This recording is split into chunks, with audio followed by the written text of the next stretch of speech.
For recorded history, humankind has trained falcons. Initially, falcons were trained to put food on the table for subsistence societies. Over time, falconry has evolved to become an inspirational, even spiritual endeavor that allows us to watch raptors do their amazing feats right in front of our eyes. For me, it's a window onto the natural world.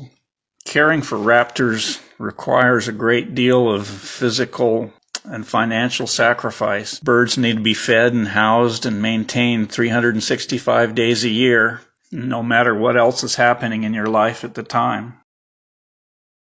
To the best of our knowledge, falconry began in the steppes of Asia and moved from there to the Middle East, where Europeans during the Crusades brought back the techniques of falconry to medieval Europe, beginning the traditions of falconry that we're all most familiar with. Falconry is defined by the North American Falconers Association as the pursuit of wild quarry in its natural habitat by a trained raptor. Now, some of the things people will see, lure flying of falcons, or as in this video, some segments, throwing pigeons out of crates, that is not falconry. Those are training techniques and means of altering falcon behavior, but it's not falconry per se. Falconry is ultimately chasing wild quarry with a raptor. So I want everyone to be clear on what we're talking about when we speak of falconry. Before we put a falcon in the air, I wanted to say a few words about pigeons. Now, pigeons we use to train our falcons. These are actually stock that I've bred for 25 years for falcon evasion. Most of the time, they get away from the falcon.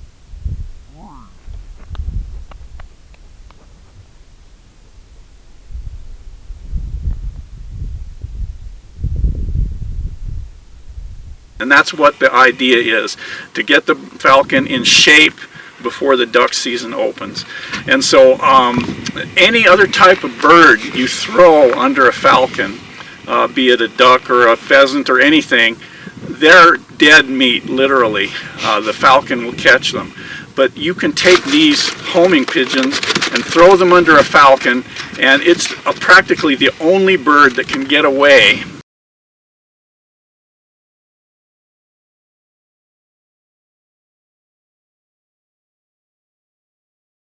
Of course, these pigeons evolved on the cliffs of Europe underneath nesting peregrine falcons. And so they are evolved and adapted to get away from falcons. So you'll see them in action today, and they're in pretty good shape. They've been flying for several months, and so with any luck, these guys will all make it home. There are different techniques of training the different types of raptors. Falcons in general are trained to wait above you, sometimes at great height, in anticipation of flushing quarry.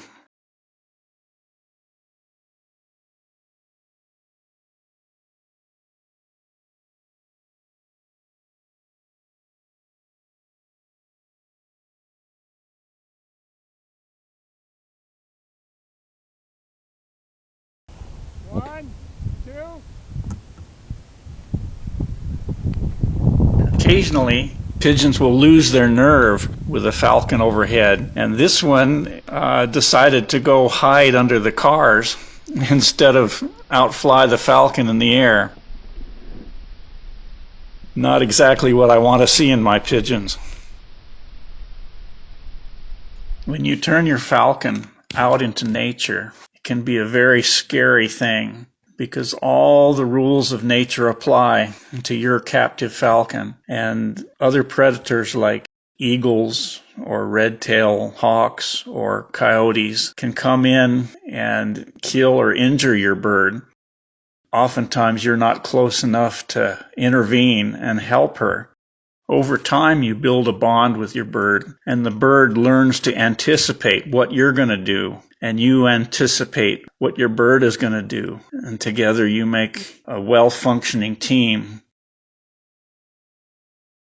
I wanted to say a few words about radio telemetry. It's really revolutionized falconry. The big bottleneck in the early years was miniaturizing it so it was light enough to put on a falcon leg and not weight it down. They've been able to do that. The black unit is the traditional beeper. It's directional. You get an antenna and get a beep from it. And this is what they've put on wildlife for tracking it for a long time. The newer unit, the blue one, is GPS.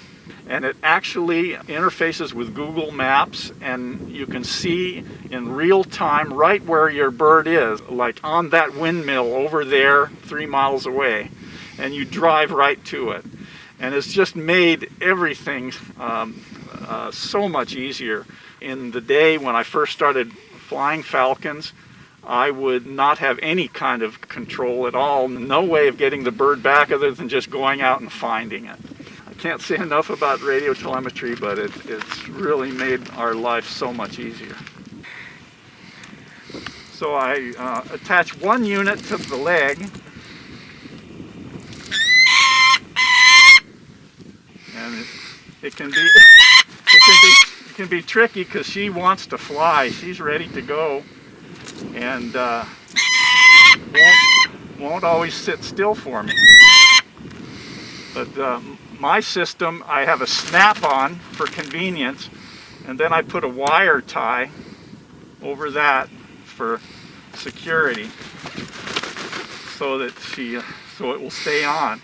Obviously, telemetry works if it stays on the bird. It won't help you if it's sitting on the ground somewhere.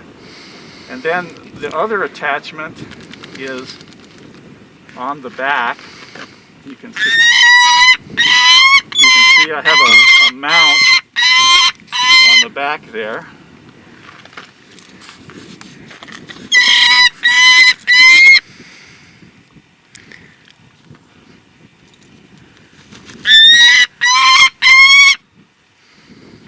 There we go. And that's convenient and out of the way, and probably the best mounting system right there on the bird's back.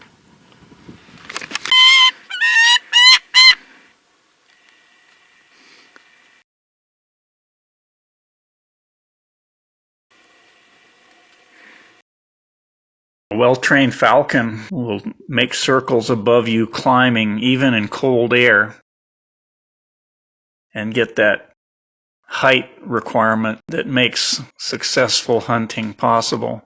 Captive breeding has made birds like this one available to falconers. This one is actually a hybrid. It's 1/4 gyrfalcon, 3/4 peregrine falcon. When a falcon mounts up, you can take them out during the warmer parts of the day, and they'll actually find thermals and can climb a thermal like an elevator, and it can take them up to great heights, sometimes where you can't even see them.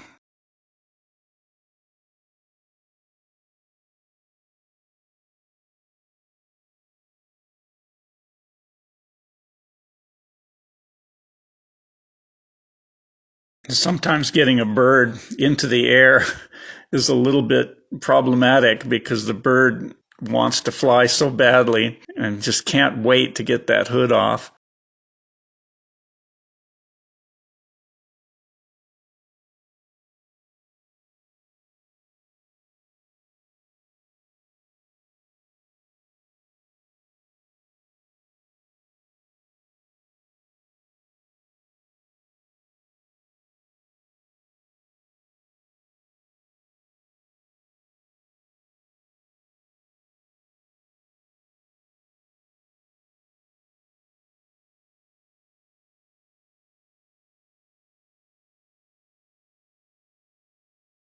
If you want to get the bird back, you can call it into a lure, which is basically a leather bag swung on a line. If the bird is trained properly, you get an instant response, and they come right down to the lure. The lure has a little piece of meat tied to it. Ho, ho.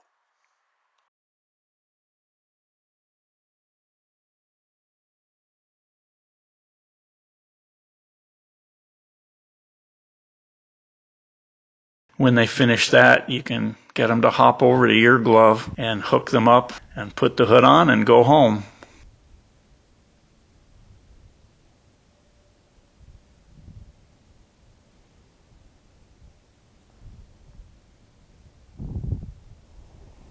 Harris's hawks, like this one here, are very special birds for falconry. In particular, they are group hunters, and so you have the ability to hunt numerous Harris hawks together, which you can't really do with other species of raptor. I've seen as many as 8 Harris hawks chasing a single rabbit. When they do catch a rabbit, like a pride of lions, they'll share, although it's not always a pretty sight, but nobody gets injured in the process. I captive bred Harris's hawks for many years, and way back in the 1990s, I was getting a lot of orders for Harris's hawks from England. Come to find out, they wanted them over there because apparently there were falconry schools that people from the cities could go out and learn about falconry and some of the techniques. Not that you could master falconry in a weekend, but they would go out nonetheless. One day they would do class learning. The next day they would go out and hunt rabbits. And there was no better bird than Harris's hawks from the North American Southwest to use for that type of thing, because as group hunters, the humans in the group were just other Harris hawks. Harris's hawks are so smart as social birds that they can be trained to do a lot of things that aren't possible with some of the other raptors. One example is bird abatement with Harris's hawks. People will contract with parking garages or warehouses that have pigeon problems. They cause a great deal of damage from their droppings. Getting rid of pigeons in a warehouse or a parking garage is pretty ugly, and it's illegal to poison them if it kills other protected species, and it doesn't sit well with the public at all. So what they've done is they bring in Harris's hawks and train them to catch birds in a spotlight at night. These Harris's hawks will go in and clean out a whole warehouse of all the pigeons in an evening, and the same with the parking garage. Abatement falcons are a beautiful little falcon that till the 1950s were native to North America. Because of drought and range management practices, they shrank their range down into Mexico, but have recently made a comeback in the coastal plain of Texas. An attempt was tried in New Mexico to bring them back and reintroduce them, but the range won't support them. It would be nice to see them back at Bosque del Apache again. Abatements are also used for bird abatement, in particular in the blueberry fields of the Pacific Northwest. They'll fly falcons over berry fields.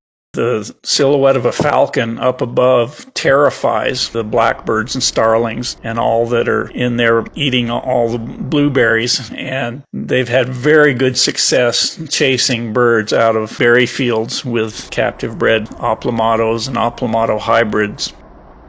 A falconer in Washington State found some Portuguese treatises that spoke of falcons from North America being brought back to Portugal in the 1500s that were dynamic, amazing hunters. He did some research to see if he could figure out by the descriptions exactly what species of falcon it was that they were bringing back. He proved that it was Abatement falcons that they were bringing back across the Atlantic as early as the 1500s.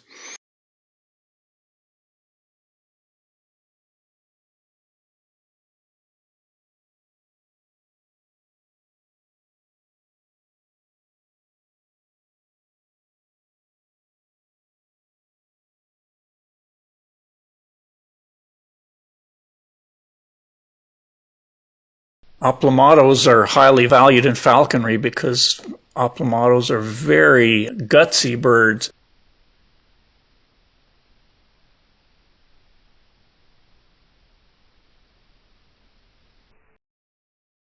A Abatement that I hunted that weighed only 330 grams would actually grab cottontail rabbits that outweighed it by 3 times and hold them.